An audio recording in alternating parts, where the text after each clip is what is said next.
Today, we are going to focus on the joy of creating clarity.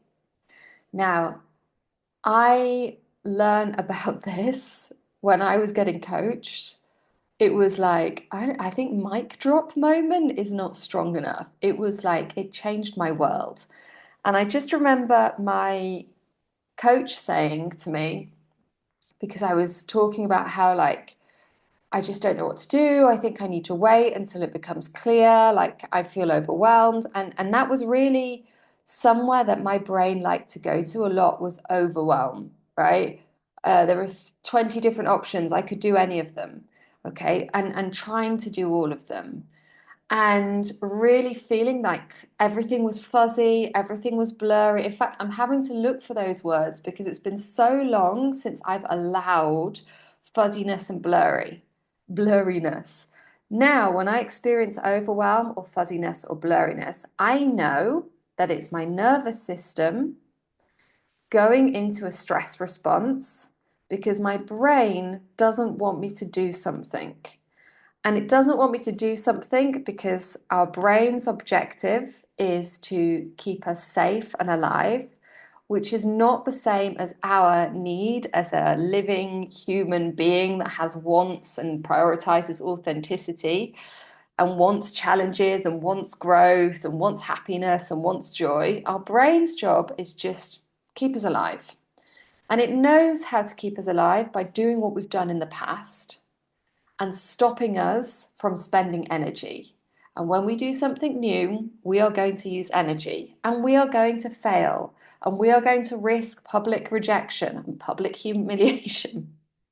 It's going to happen, guys. We're going to fall flat on our faces. Maybe we won't, but also, yeah, right?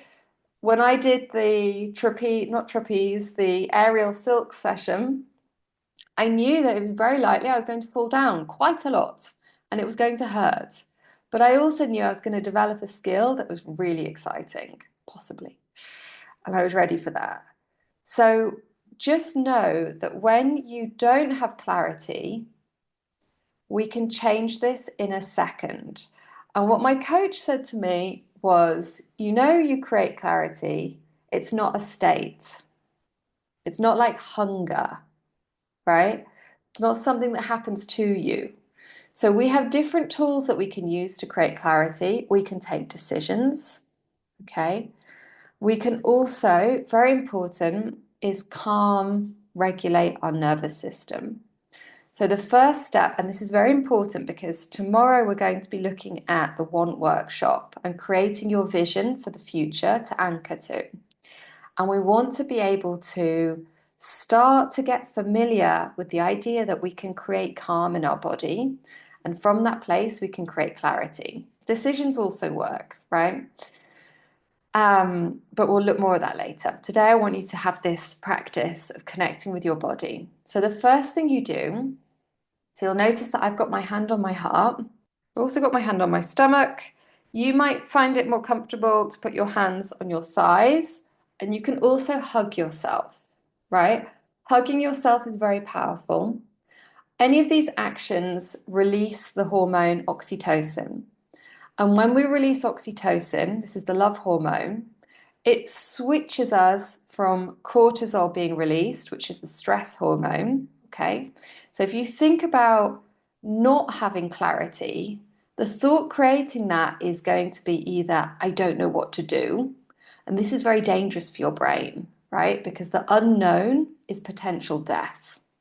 The known is safety, even if it's uncomfortable. So I don't know, that's creating the stress response, which means we start to like breathe shallowly, which is why I like to have one hand on my stomach so that I can notice, like, oh yeah, I'm not breathing. I'm not breathing.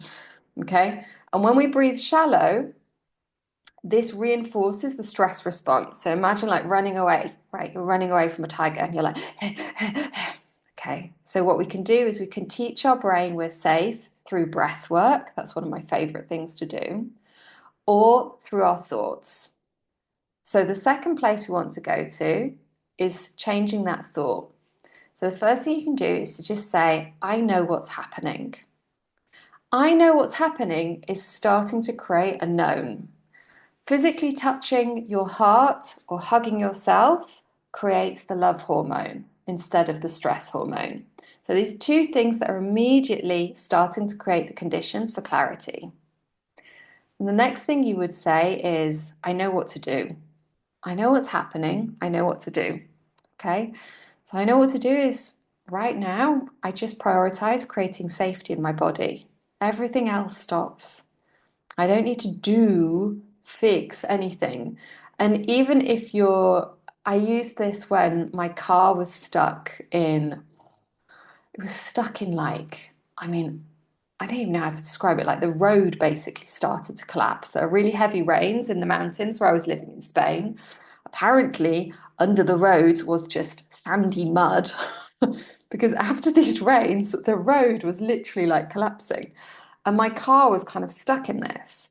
And I tried like revving the engine. I tried pushing, and I could see that just going was going to get the car more stuck. So I just stopped.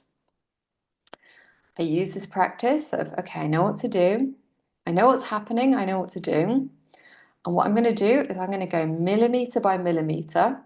And if I can't get the car out, I'm going to walk back. Yeah, it's going to take 4 hours, but I can do it. Okay. So I created the known in my head. So my brain knew, okay, even if we don't move the car, we're just going to walk and we're going to leave it there. That's the plan. Right. So remember, brain likes any plan. Okay. That creates known. It may not be on board with it. It may resist it. It may be like, is that really what we do? We're going to walk.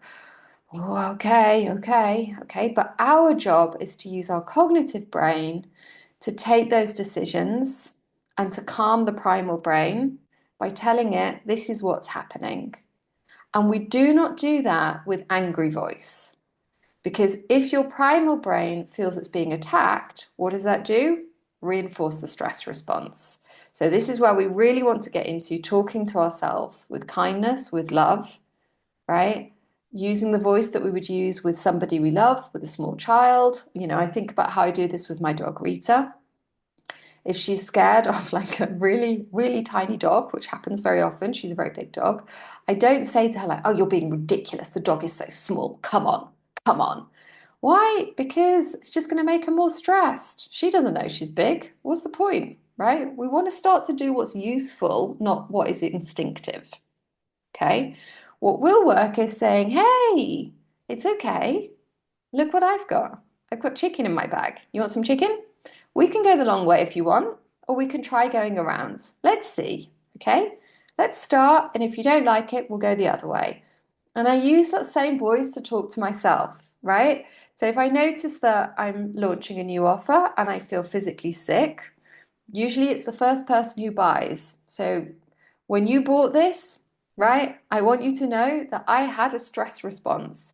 There was a moment where I thought, oh my God, oh no, it's real. Okay, how can I deliver? Oh, okay, right. But what I knew was to do exactly the same thing. This is normal. This is the response that we have. It's going to be amazing. You've already planned this. You're going to change things for them. You're going to connect. This is going to be fun. Okay. And little by little, take yourself out of that. And when you notice that you feel calm, you're going to say, I create clarity. I create clarity. And you can just pick one thing, right? Take a decision. The next step is whatever. I am going to whatever. Okay. And that's how we create clarity. Okay. I'm very excited about our workshop tomorrow, the one workshop.